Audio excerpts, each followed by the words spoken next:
Bueno, muchas gracias por la amable presentación de la doctora, muy buenas pláticas también la del doctor. Vamos a hablar de un tema el día de hoy que a lo mejor resulta recurrente para todos nosotros porque, bueno, desde la época de las abuelitas y de las mamás, pues ya se venían conllevando pues muchos mitos o se venía platicando acerca de este tema. Y en la actualidad pues cobra mayor importancia porque es uno de los temas que la OMS tiene como meta de salud. Ha hecho varios pósters y varias campañas. Hay de hecho una Semana Nacional de Lactancia Materna en la cual pues se tocan varios puntos que son de relevancia, y lo que les quiero presentar ahora es pues el papel que tendríamos nosotros los ginecólogos y en general pues cualquiera que tenga que ver con lactancia o que esté cercano a madres lactantes para poder gracias. Para poder orientar a nuestras pacientes y en sí a cualquier mujer que pueda presentarse con esto. Entonces, bueno, como les comentaba, pues la lactancia es una de las metas de la OMS, las metas de salud que tiene.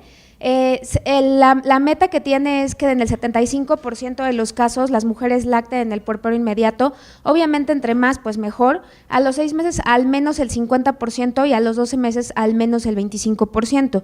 Estos son los datos que propone la OMS y la UNICEF. ¿Cómo estamos ahora nosotros aquí en México?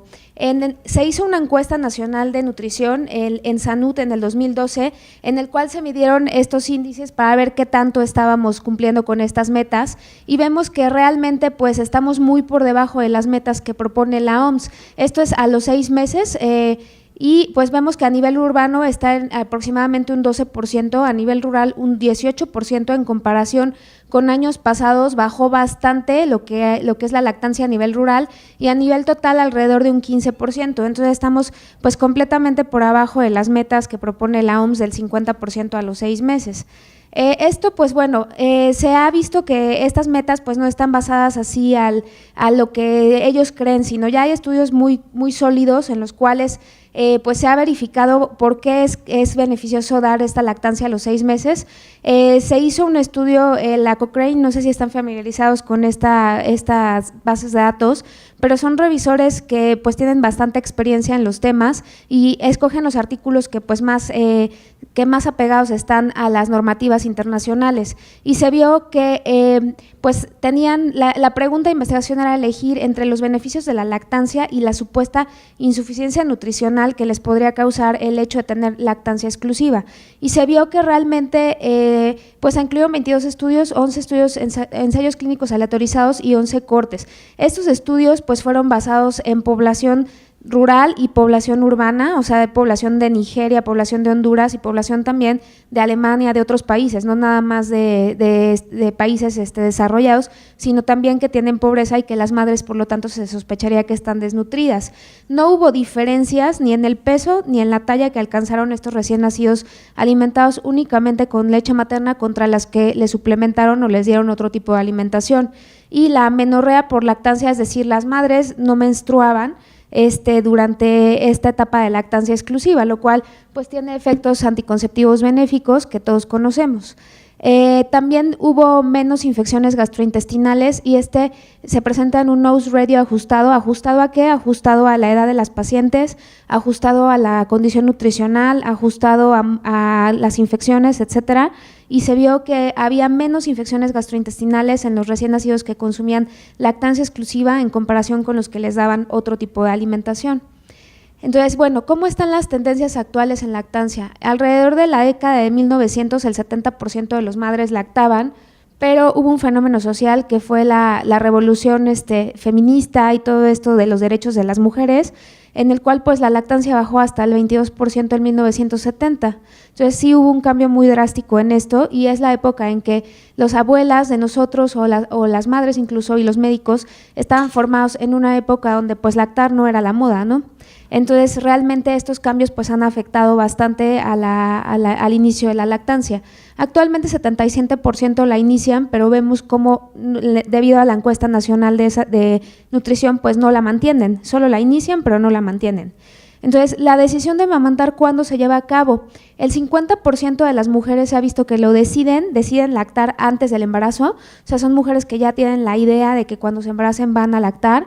pero casi el 50% lo decían en las primeras etapas del embarazo, que es ahí cuando nosotros como personal de salud podemos realizar algún cambio en la educación que le demos a nuestros pacientes. ¿Y cuáles son las razones para que estas mujeres suspendan la lactancia? Pues bueno, se hizo una encuesta a nivel pediátrico en esta cantidad de mujeres con mayores de 18 años y las encuestaron antes, durante y después del parto. 60% de ellas mencionaron que dejaron de amamantar antes de lo que hubieran querido por múltiples razones y se les preguntó cuáles eran las razones y vean cómo realmente ninguna de estas es porque me tengo que ir a trabajar o porque creo que, o sea, es más conveniente la fórmula, sino son razones que nosotros podemos incidir sobre eso.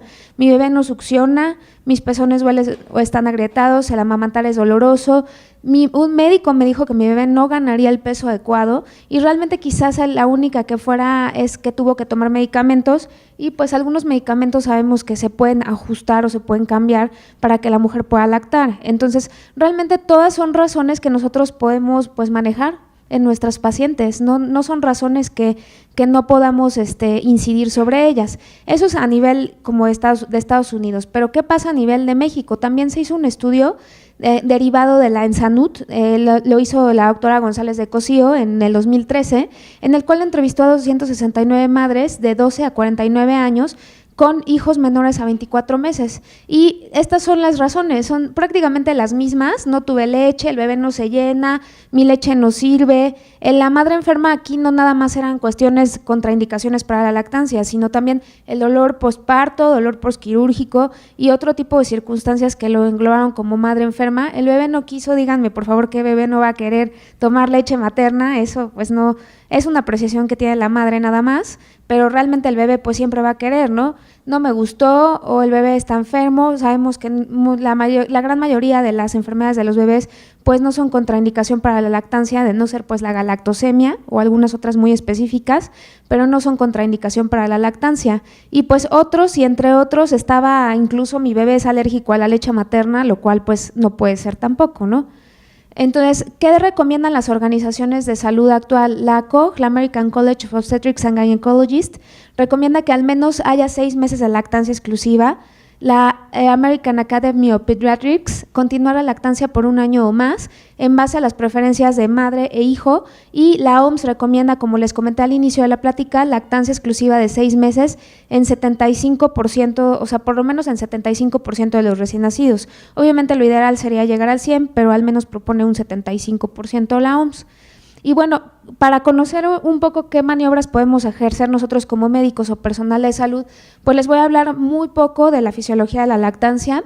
Bueno, durante el estrógeno y la progesterona sabemos que son las hormonas características de la mujer y pues nos van a incidir sobre la glándula mamaria para que inicie la producción de leche.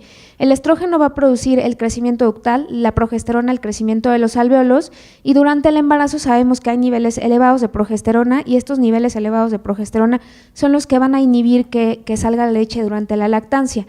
Al nacer, esta disminución con la salida de la placenta y los cambios que hay durante el nacimiento del bebé, pues provocan que la secreción comience. Hay una transición del calostro, el calostro es la leche inmadura y más o menos tarda de 30 a 40 horas, de tal manera que pues es importante que nosotros podamos promover en las pacientes que inicien la lactancia pues en las primeras 24 horas y idealmente en las primeras 4 horas después del nacimiento. Esto no siempre se puede, pero lo ideal es que todos los niños tomen al menos este calostro. ¿Por qué? Porque en este calostro va contenido la inmunoglobulina A, la lactoferrina y otras proteínas que van a proteger al neonato contra infecciones como son, en especial del epitelio respiratorio y gastrointestinal. La succión, ya lo sabemos, el hecho de que el bebé esté succionando continuamente va a estimular la liberación de prolactina y la oxitocina, que a su vez van a provocar que haya mayor producción y mayor eyección láctea. Y este es un esquema de cómo está llevado esto. Bueno, sabemos que el hipotálamo en el núcleo paraventricular va a estimular a la hipófisis posterior, que libera oxitocina, y esta oxitocina lo que va a provocar es la eyección de la leche. Y a diferencia de la prolactina, que lo que va a provocar es la síntesis de la leche. La placenta que produce progesterona la inhibe durante el embarazo, pero una vez que nace el bebé y se elimina la placenta, pues también bajan los niveles de progesterona y permite la expulsión de la leche. También hay otras hormonas que tenemos que tener muy en cuenta, como el cortisol, como las hormonas tiroideas y la insulina, que pueden incidir sobre la producción de leche, y por eso es que a veces en madres que tienen diabetes mal controlada, pues no es adecuada la producción de leche, o también problemas tiroideos mal controlados. Ahí es donde nosotros como médicos o personal de salud podemos incidir.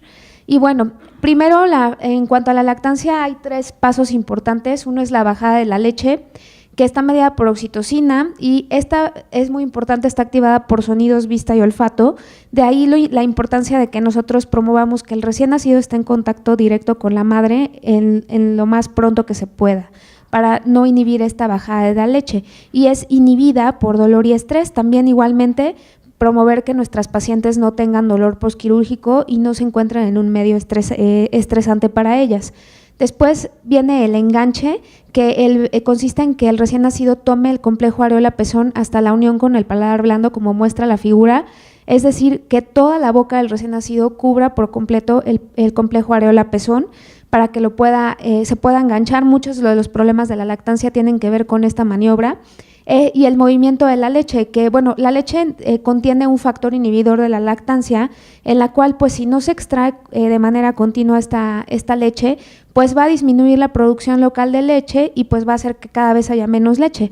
Por eso es importante que la leche esté en constante movimiento, que haya un vaciado mamario, idealmente cada 3 a 4 horas máximo, para que pues se vacíen los alvéolos y se elimine este inhibidor de la lactancia. Y bueno, también, aparte de tener beneficios sobre la salud de la madre, pues tiene beneficios económicos sobre las pacientes. ¿Por qué? Porque bueno, dejan de estar comprando los productos lácteos, y también tiene beneficios en general sobre la salud, porque se hizo un estudio donde se analizó el costo-beneficio de la lactancia en cuestiones de salud, en cuestiones de las enfermedades que podrían aparecer o el riesgo de no dar lactancia. Y se vio que, bueno, con los rangos actuales o las tasas actuales de lactancia son alrededor del 23% a los 6 meses, y la duración óptima, que debería ser 90%. Entonces se hizo un modelo como estadístico metiendo estas variables o el riesgo que podía causar el comparar las tasas actuales contra las tasas óptimas, y se vio pues que aumentaba significativamente cáncer de mama, el cáncer de ovario, la hipertensión y la diabetes mellitus. Y vean, bueno, acá no os quiero aburrir con cosas económicas, pero aumenta significativamente la cantidad de dinero que el Estado, que la nación gasta para curar todas esas enfermedades que se pudieron haber inhibido con el solo hecho de que las madres lactaran, o disminuir su riesgo, tal vez no inhibirlo. Sabemos que pues van a tener diabetes algunas de ellas, pero pues vean, la hipertensión sí me llamó bastante la atención, la diferencia que hay entre lactar y no lactar, y esto tiene que ver pues con la pérdida de peso y la movilización grasa que produce la lactancia. Entonces es algo que hay que considerar bastante. ¿Cuáles son las obligaciones del obstetra? Pero no nada más del obstetra, sino del personal de salud. Informar a las mujeres sobre los beneficios de la lactancia. Esto puede ser desde el embarazo, incluso desde la atención preconcepcional. Ofrecer las asesorías anticipadas sobre cómo va a dar la lactancia, y evaluar y tratar las complicaciones asociadas con la lactancia. Hay que revisar la glándula mamaria en el periodo periconcepcional, es decir, toda mujer que vaya a nuestra consulta, pues hay que revisar la glándula mamaria y orientarle por si hay problemas, por ejemplo, pezón invertido o antecedentes de cirugía o algunas otras que pueden condicionar un fallo en la lactancia. Y hay que ver, principalmente es que nosotros nos metamos en en la cabeza esta idea, que la lactancia pues no es un estilo de vida, sino es un factor que nosotros podemos modificar para favorecer la salud de nuestras pacientes, y eso pues es lo que más importante nos debemos de llevar de esta plática. La historia clínica, debemos interrogar a la madre sobre la lactancia previa, su experiencia en embarazos anteriores, si hubo o no mastitis o infecciones mamarias, dolor, o cuáles fueron las dificultades que tuvo para llevar a cabo una lactancia exitosa. También las alteraciones en el tamaño mamario, por ejemplo, ya actualmente está muy de moda que las mujeres se coloquen implantes mamarios incluso antes de tener hijos, entonces esto puede interferir con la producción láctea, e incluso puede ser que esas madres no tengan la posibilidad de dar lactancia, dependiendo de dónde hayan sido colocados los implantes. También cirugías, por otras razones, también pueden alterar la anatomía de los conductos e impedir que la madre dé lactancia. radiaciones al tórax, niñas que tuvieron el antecedente, por ejemplo, de linfoma o alguna otra y que tuvieron que recibir radiación en la infancia, y medicamentos que puedan interferir con la lactancia. Hay muchos, no es motivo de la clase, pero podría ser también interrogarla sobre todos estos medicamentos. Y bueno, entonces, ¿cuándo debemos educar a las pacientes para la lactancia? Pues en cualquier momento. Cada que surja el tema puede ser un buen momento para darles la plática de la lactancia, pero obviamente y en especial a aquellas pacientes que estén embarazadas o que planeen quedarse embarazadas. Evitar obsequios que contengan fórmulas o publicidad sobre las fórmulas. ¿Por qué? Porque aunque es muy bonito pues que las madres reciban este tipo de paquetes y todo en los hospitales, y actualmente se usa mucho, pues el hecho de que se los demos en el hospital o incluso un médico pues emite que, o más bien indica que hay una recomendación profesional o una recomendación médica para que las pacientes estén utilizando este tipo de productos, y también las lleva a comparar a la leche materna con aditivos que tienen las fórmulas. Es decir, pues si yo escucho como madre que a lo mejor la leche fulanita de tal tiene el aditivo omega 3, tiene pues tal y cual vitamina, pues yo me pregunto si yo como madre voy a ser capaz de producir todo eso, y la respuesta es sí, y todavía muchísimo más de lo que tienen las fórmulas. Entonces hay que orientar a las madres sobre eso, y se ha visto que la instalación de programas estructurados de apoyo a la lactancia pues pueden incrementar las tasas de inicio alrededor de un casi 43% más que lo que se lleva a cabo únicamente pues por iniciativa de la madre o de los padres. Entonces nosotros ahí en el Hospital Médica Sur tenemos un programa como tal, unas consultoras especializadas en lactancia que a todas las madres que acaban de tener al bebé, incluso antes también, les ayudan para que tengan una lactancia exitosa. Entonces, bueno, como nada más para recalcar, como causas de falla en la lactancia, se define siempre como lactopoiesis retardada aquella que tarda más de 72 horas en iniciar, y pues son todas estas, casi todas tienen que ver con el ginecólogo, es lo que estamos viendo actualmente, o con el proceso del parto, el expulsivo prolongado, o sea, el que se tarde mucho un bebé en nacer, el que sea cesárea, sobre todo si no controlamos el dolor o el estrés, porque realmente la cesárea en sí pues no debería de alterar, sino tal vez una cesárea que no esté bien controlada el dolor, etcétera.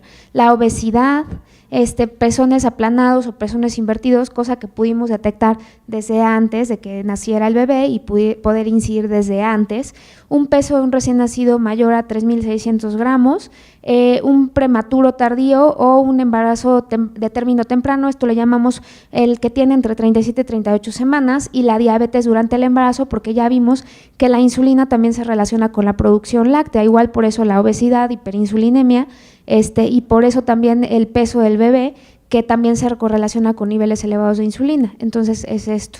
Y bueno, ¿cómo asesorar a nuestras pacientes? Porque es muy fácil decir asesóralas, pero nadie te dice cómo le hagas, ¿no? Entonces se proponen la CDC unas guías para favorecer la asesoría de las pacientes, y pues se supone que esta es la técnica de los 3 pasos. Realizar las preguntas abiertas sobre el tema, es decir, preguntarle a la madre, bueno, ¿qué has escuchado de la lactancia? O ¿cómo definirías tú la lactancia? Y no únicamente quedarnos en, ¿vas a dar lactancia sí o no? Sino que ella nos indique qué es lo que concibe como lactancia y cuál es su concepto de lactancia exclusiva. Validar sus inquietudes, esto quiere decir pues que no nos hagamos sentir tonta o ignorante a la paciente de que, bueno, ¿cómo no sabías que son 6 meses? O ¿cómo crees que tienes esos mitos? Sino decirle, bueno, sí, está muy bien que es muy lógico que puedas creer que tu leche no va a satisfacer a tu bebé por todos los anuncios que hay, pero bueno, orientarla acerca de esto, ¿no? Pero siempre hacerla pensar que sus inquietudes son completamente válidas. ¿Por qué? Porque pues de hecho lo son. Otro, proporcionar educación dirigida hacia las dudas que surjan de estos últimos pasos. Bueno, y ¿cómo aplicó la OMS este tipo de iniciativa o de conocimiento? Pues con la creación de hospitales amigos. Ahora sabemos que son amigos del niño y de la madre, que le ponen aquí en México, pero en realidad la iniciativa original nada más se denomina child friendly. Nunca hablan de la madre, pero bueno, aquí en México se hizo una adaptación, ¿no? Hospitales amigos del niño y de la madre. Y estos hospitales pues tienen justamente esta estrategia estrategia en 3 pasos y todos estos programas de concientización de la lactancia, y se vio que pues sí se logra incidir en la diferencia de la lactancia a los 3 meses en un 43% con la intervención contra un 6% sin intervención, y a los 12 meses casi un 20% contra un 11%. Entonces vemos que realmente sí hubo una diferencia importante, y en este estudio igualmente, al igual que en el estudio de Cochrane, encontraron las infecciones gastrointestinales una reducción en el grupo que tomaba lactancia contra el grupo de control. Ellos no encontraron diferencias estadísticas en ninguno de los otros de las otras variables, como son la hospitalización o infecciones respiratorias, croup, otitis media, pero sí en infecciones gastrointestinales. Y bueno, ¿cómo vamos a educar también a la madre de saber cuándo es que le debe dar al niño de comer?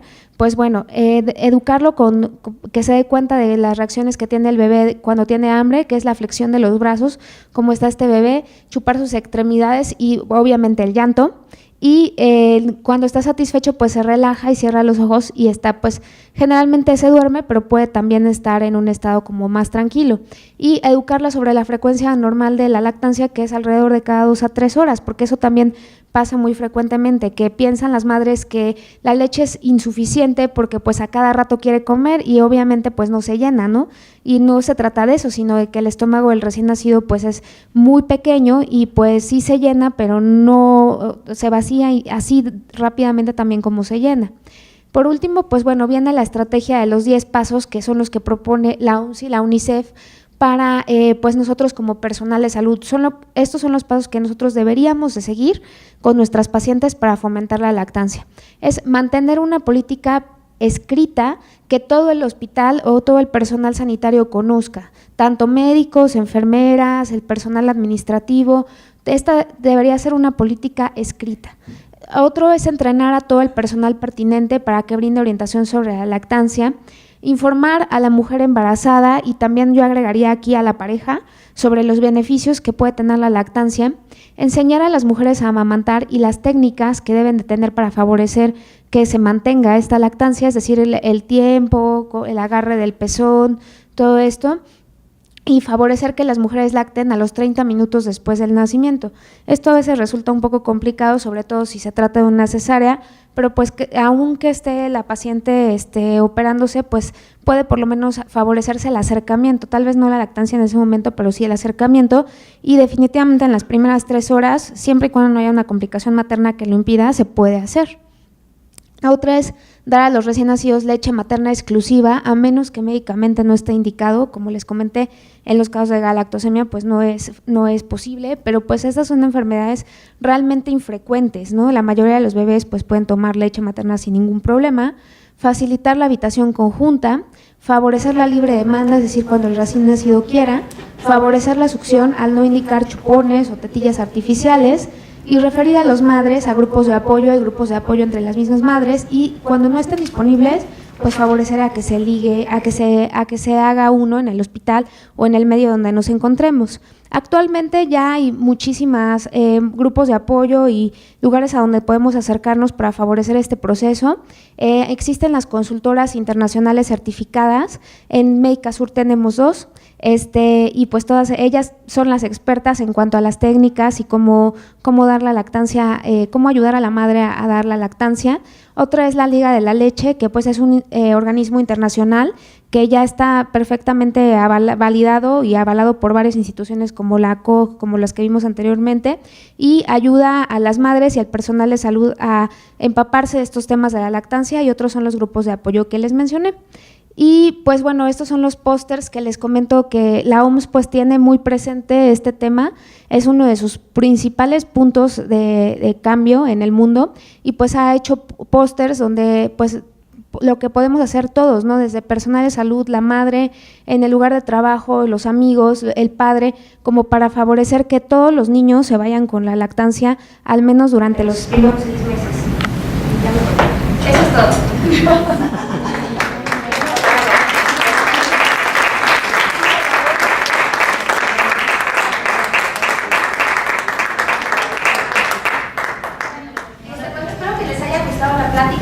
¿Tengan alguna pregunta al respecto? Muchísimo, doctora, muchas gracias. Hay tiempo para 2 comentarios y para que María Luisa Ruiz nos haga el favor también de clausurar el curso. Un comentario o pregunta para la doctora Diana. No, o sea, a mí me alegra mucho que los médicos estén haciendo conciencia de esto.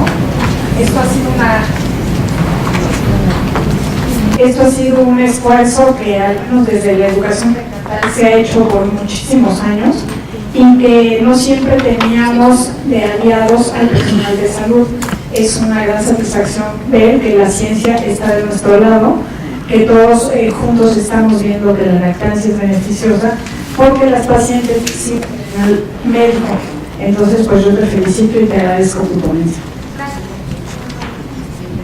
Recuerden que, como dice Carlos González, ¿no? La lactancia es un regalo para toda la vida. No sé por qué se corta, pero un comentario más o pregunta. Muchas gracias. Gracias a ti, doctor.